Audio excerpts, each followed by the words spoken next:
everyone, I am Miss Hu, your physics teacher. In this video, we are going to go through question 8, which is a question from Unit 4, Electricity and Magnetism. This question focuses on electrical circuits.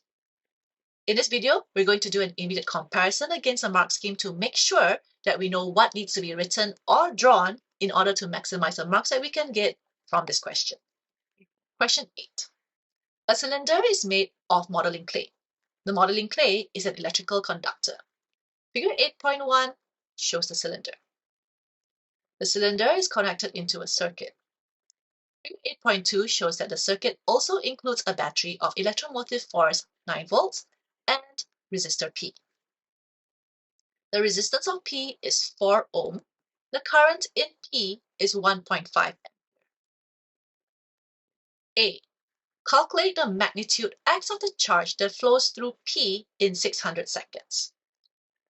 So to solve this question, we need to find the value of the charge, given that the time is 600 seconds and the current is 1.5 ampere. The formula we can use is the current formula that relates charge to time. The formula is I equals to Q over T, where I is current, Q is charge, and T is time. So I'm going to substitute this right now. We get 1.5 equals to Q over 600.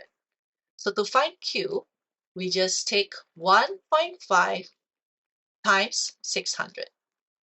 Using our calculator, we would get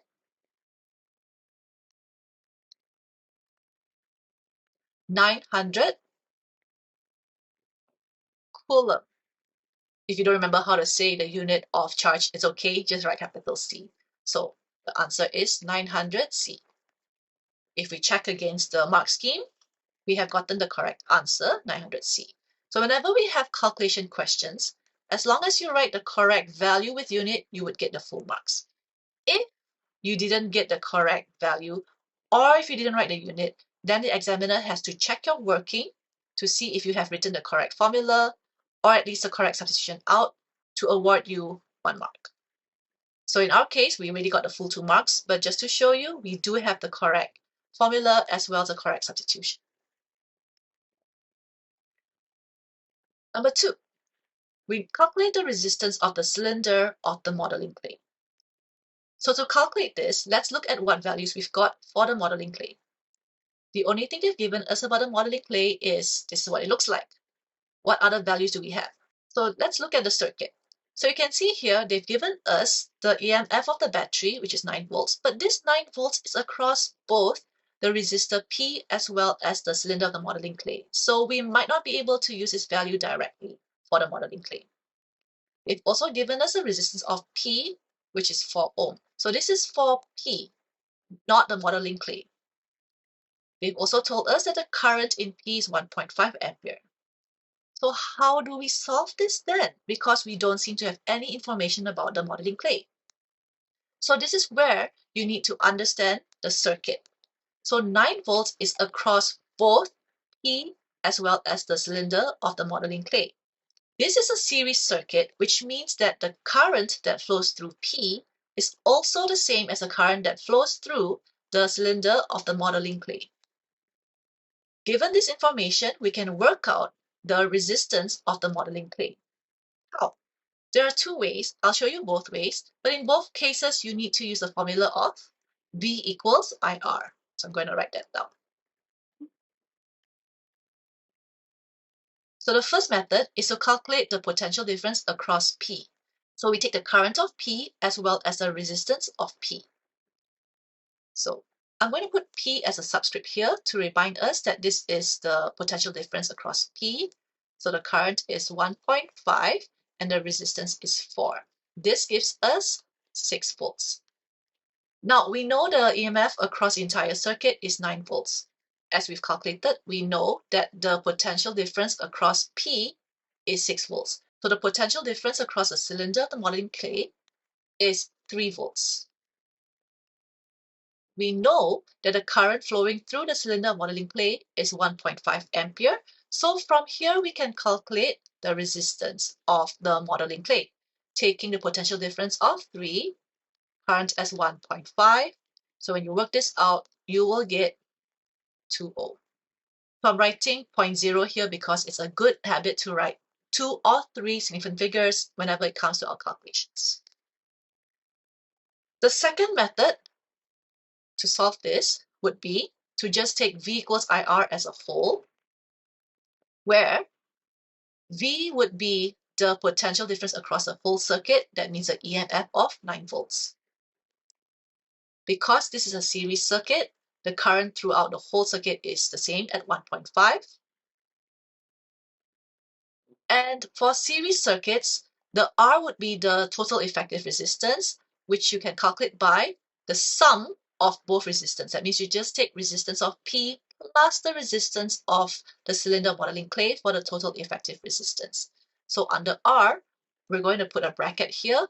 We're going to put the sum of, which is 4 ohm plus the unknown resistance. And when you work this out, you will also get 2 ohm. So whether you use method 1 or 2 depends on which method you find easier to get started with. You will get the same answer regardless. And that's our answer for the resistance of the cylinder of the modeling clay. So a quick check against the mark scheme. We've got the correct answer. And as I mentioned before, correct value with unit, straight away we'll get the full marks. Only if you didn't get the correct value with the unit, then the examiner has to check, did you write the correct formula? Do you have the correct substitution, or do you have the correct working as shown in the mark scheme to get the individual marks? Let's move on. B. The cylinder is moved from the circuit and replaced with a new cylinder made of the same modeling clay. The new cylinder is twice the length and has half the cross-sectional area of the first cylinder. Calculate the time that it now takes for a charge of magnitude X to flow through resistor P. So to solve this question, first of all, we need to find the new resistance. That's why they've told us the change in length and the change in the cross-sectional area. So to work this out, first, let's figure out how the length has changed the resistance. So how to show our working? Actually, what you can do is you can also just write statements here to show your step-by-step thought process. So here's how I'd write it out. So the new length, which I'll write as L2, is double the old length, which I'll write as L1. As we know, resistance is directly proportional to length. So double the length means that the new resistance is also double the old resistance. For the cross-section area,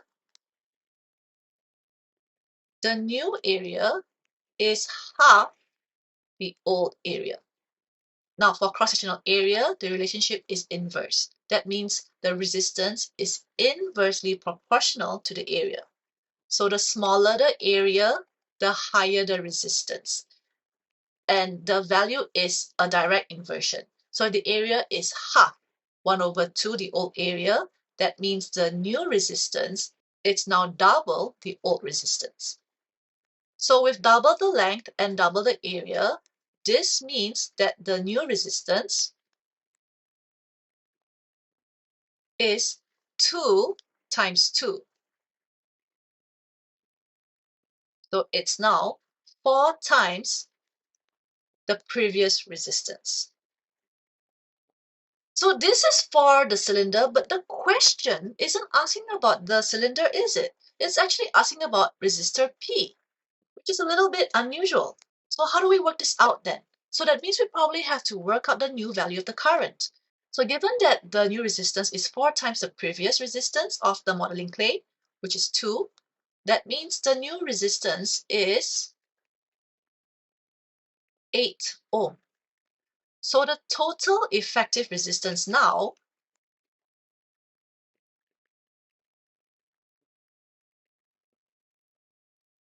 is the resistor P, which is 4 ohm, plus the new resistance of 8, that gives us 12 ohm. Let's calculate the new current. So using the formula V equals IR, where V is the total potential difference, that's the EMF of 9 volts. So 9 equals I times 12. So I is 9 over 12, which is 0.75 ampere.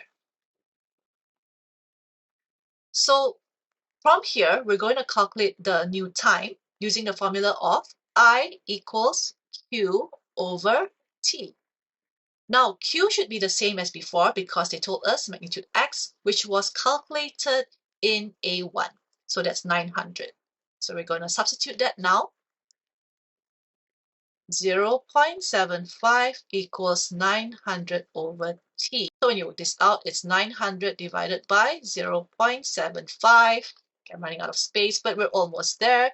But 900 divided by 0.75 gives us 1,200 seconds, and that's the answer that we would get for this question.